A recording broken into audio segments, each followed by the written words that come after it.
ایک شخص کہتا ہے کہ جی میں اللہ سے ڈرتا ہوں، آخرت پر مجھے یقین ہے، اور خرابی بھی کر رہا ہے، برائی بھی ہاتھ میں ترازو ہے، ڈنڈی مار رہا ہے، اور وہ کہتا ہے کہ جی میں مانتا ہوں۔ نہیں، وَأَمَّا مَنْ خَافَ مَقَامَ رَبِّهِ وَنَهَى النَّفْسَ عَنِ الْهَوَىٰ، جس شخص نے اپنے آپ کو خواہشات سے روک لیا، اس شخص کا یقین ہے آخرت پر، یہ مانتا ہے کہ میں نے اللہ کی بارگاہ میں ایک دن پیش ہونا ہے اور حساب و کتاب دینا ہے۔ جس طرح اللہ نے انسان کو عقل دی ہے کہ جب انسان کوئی خطرہ دیکھتا ہے اپنی عقل کے ساتھ اس خطرے سے بچنے کی کوشش کرتا ہے، اسی طرح فکر آخرت ہے جب انسان پھسلتا ہے اور انسان کا نفس اس کو گمراہ کرتا ہے، تو جس طرح گاڑی میں بریک ہے، جو ہی گاڑی رفتار سے چلتی ہے آگے کوئی چیز آتی ہے تو بریک لگا کر انسان گاڑی کو کنٹرول کرتا ہے، اگر بریک نہ ہو تو پھر کیا ہے، حادثات ہی حادثات ہیں۔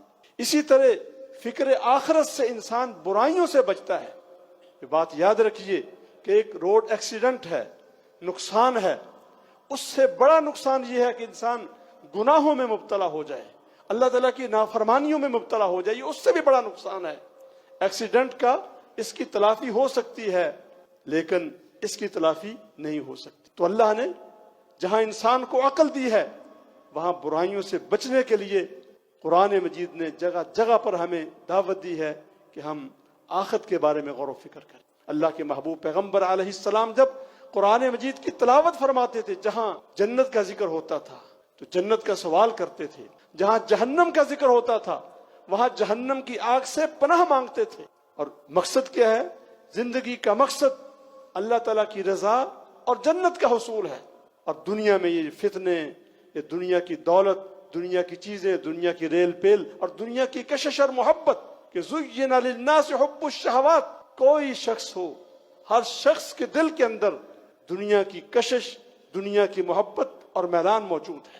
اللہ نے اس کو مزین کیا ہے، یہ میرا آپ کا سب کا امتحان ہے، کیا ان چیزوں کی طرف جاتے ہیں یا میرے ڈر کی وجہ سے نافرمانیوں کو، گناہوں کو اور برائیوں کو چھوڑتے ہیں۔ جب انسان کو یقین ہو جاتا ہے کہ اس نے دنیا سے جانا ہے، آپ نے فرمایا اکثروا ذکر ہاضم اللذات الموت، کہ کثرت کے ساتھ موت کو یاد کیا کرو۔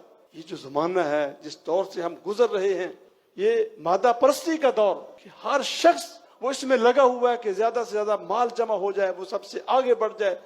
دنیا میں جو مسابقت اور دنیا کمانے اور جمع کرنے کا کی جو ہرس اور لالچ ہے، اس نے سب کچھ بھلا دیا ہے۔ اس لیے فرمایا کچھ وقت نکال کر آخرت کے بارے میں اور موت کے بارے میں خاص طور پر، کہ موت کیا ہے؟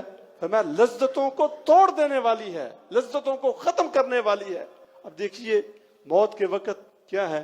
بیماری، پریشانی، ایکسیڈنٹ، حادثہ، ایک یہ تکلیف ہے۔ ظاہر بات ہے ظاہری تکلیف ہوتی ہے، موت کے وقت آدمی بیمار ہوتا ہے، تکلیف میں مبتلا ہوتا ہے، جب بیماری بڑھ جاتی ہے تو پھر انسان کی موت واقع ہوتی ہے۔ یہ تکلیف ایک طرف ہے، دوسری طرف موت کی تکلیف ہے۔ یہ جو تکلیف ہے اس کو آدمی محسوس کرتا ہے اور لوگ بھی محسوس کرتے ہیں، لیکن جو دوسری تکلیف ہے وہ اس سے کہیں زیادہ ہے، اور وہ وہی محسوس کرتا ہے جو اس دنیا سے جا رہا ہے۔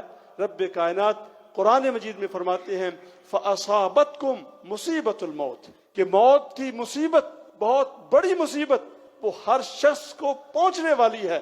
یوں سمجھیے کہ دنیا جہان کی جتنی مصیبتیں ہیں، ایک انسان نے 60-70 سال تک زندگی بسر کی اور مصیبتوں سے گزرتا رہا، مصیبتیں جھیلتا رہا، پریشانیاں، دکھ ان کا سامنا کرتا رہا، اور پھر وہ اپنی موت کے وقت کے قریب پہنچا۔ یہ اس کی زندگی کی ساری تکلیفیں اور ساری مصیبتیں ایک طرف ہوں تو موت کی مصیبت ان تمام تر مصیبتوں پر بھاری ہے، الا من رحم اللہ، کہ جو انسان اللہ سے ڈرتا ہے، جس کے دل کے اندر ایمان ہے، تو اللہ تعالیٰ اس کے لیے اس کو آسان فرما دیتے ہیں۔ اللہ کے محبوب پیغمبر علیہ السلام خود فرماتے ہیں ان للموت لسکرات، کہ لوگوں یہ جو موت ہے حملہ کرتی ہے، اس کے بڑے خطرناک حملے ہیں، سکرات ہیں، بے ہوشیاں ہیں، بڑی تکلیفیں ہیں اور بڑی مصیبتیں ہیں۔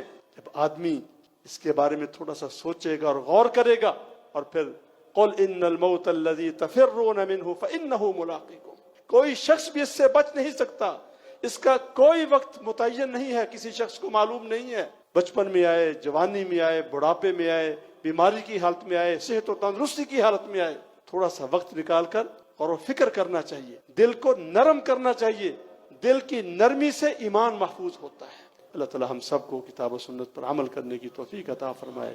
وآخر دعوانا الحمدللہ رب العالمین۔